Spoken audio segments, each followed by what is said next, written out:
Si on regarde les objectifs que je donnais à ce sommet la semaine dernière, ils sont tous atteints, voire dépassés. Premier objectif d'un sommet de ce type, qui est d'abord une boîte, qui est d'abord un lieu créé pour que les acteurs se rencontrent. Et bien, pour que les acteurs se rencontrent, il faut qu'ils viennent. 5000 personnes, c'est bien au-delà de ce qu'on avait prévu. On a eu d'ailleurs quelques petites difficultés logistiques le premier jour. Et non seulement 5000 acteurs qui viennent, mais ça aurait pu être des gens par curiosité qu'on n'aurait pas revus après la plénière d'ouverture ou après le premier jour.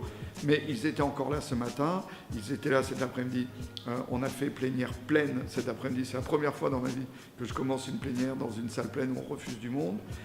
Et donc, ça prouve que les acteurs, notamment marocains, notamment les acteurs de la société civile marocaine, étaient en attente d'un endroit où discuter, où présenter leurs propres réalisations et où regarder ce que faisait le reste du monde. Et je les ai trouvés extrêmement attentifs. Et donc ça, c'est un objectif tout à fait atteint. Deuxième objectif atteint, ce sont les grandes initiatives politiques du sommet. On voulait, avec Hakima El Haïté, avec Brahim Hafidi, un moment fort des élus. C'est vrai que dans l'histoire de Climate Change, on est quand même parti au départ des réseaux de collectivités et des territoires. Donc il y a un message fort des élus africains. Ce message, c'était hier. Donc un appel des élus africains, mais pas juste une déclaration histoire de dire voilà, on va faire quelque chose contre le changement climatique, c'est pas bien. Mais une déclaration où les élus africains, tout en rappelant quand même leurs enjeux sur l'adaptation, sur l'accès au financement et leurs difficultés spécifiques, ont surtout dit deux choses.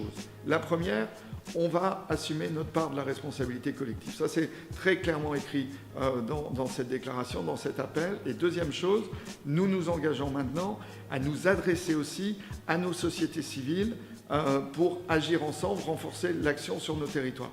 Nous, on est convaincus que c'est un peu la tradition, par exemple en France, c'est assez installé en France que tous les acteurs travaillent ensemble. On avait d'ailleurs un Club France ici à Agadir parce que ces acteurs ont l'habitude de travailler ensemble, mais que ce n'est pas le cas partout.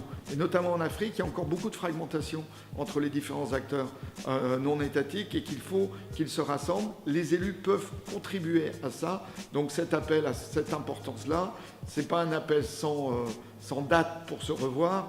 Notamment, on s'est donné un an, Africité décembre 2018, pour faire le point. Ça veut dire trouver des moyens d'animation d'ici là. Donc je suis certes en fin de sommet sur un bilan, mais je suis surtout sur le coup d'après, c'est ça qui compte, pour créer cette dynamique, parce que l'Afrique, comme j'ai pu le dire en ouverture, c'est aussi la clé sur le dérèglement climatique.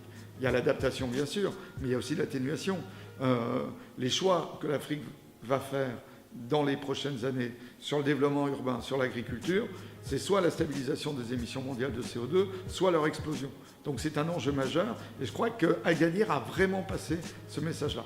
Troisième point, c'est la déclaration.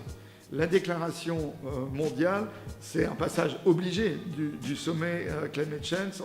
C'est la troisième, on en avait une à Lyon, une deuxième à Nantes. C'est toujours la déclaration la plus largement signée de l'année au niveau des acteurs non étatiques.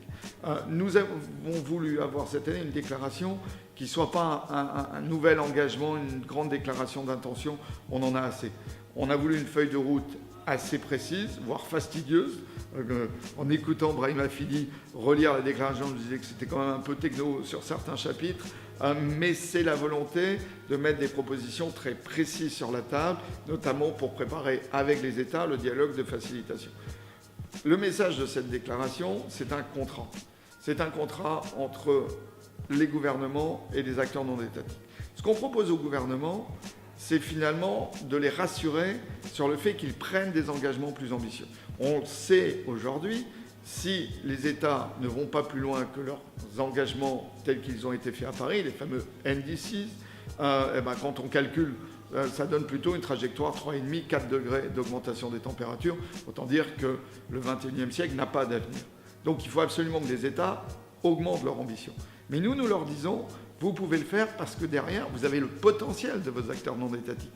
Et ils sont prêts à en faire plus. Ils demandent aussi, pour en faire plus, quelques leviers supplémentaires. C'est dans la déclaration. Mais globalement, le potentiel est énorme.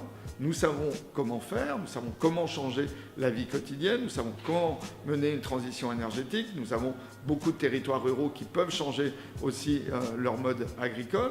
Donc nous avons les solutions. Maintenant, il faut qu'on puisse les mener encore plus en profondeur et en les généralisant. C'est tout l'enjeu de la dynamique des acteurs non étatiques. Mais derrière cette dynamique, c'est la possibilité aussi pour les États d'être dans des ambitions plus fortes. Parce que l'ambition a son importance. Ce qu'on fait à Climate Change, c'est aussi participer d'une histoire qui combat, comme je le dis souvent, le climato-fatalisme. C'est-à-dire qu'ils disent on peut atteindre les objectifs de stabilisation du climat, on peut crédibiliser des trajectoires de réduction des émissions. Et à partir de là, plus on sera convaincu qu'on peut atteindre les objectifs, plus on mettra de moyens pour les atteindre. Le risque inverse, c'est que si on reste sur le sentiment qu'on ne peut pas y arriver, eh ben, l'énergie, elle ne sera pas mise sur la réduction des émissions, elle sera mise à se protéger des autres. C'est soit on produit du panneau photovoltaïque, soit on produit du barbelé. Donc on est dans ce moment-là. Venir le dire en Afrique, mobiliser les acteurs africains, je crois que c'est extrêmement important. Je suis effectivement un président heureux ce soir.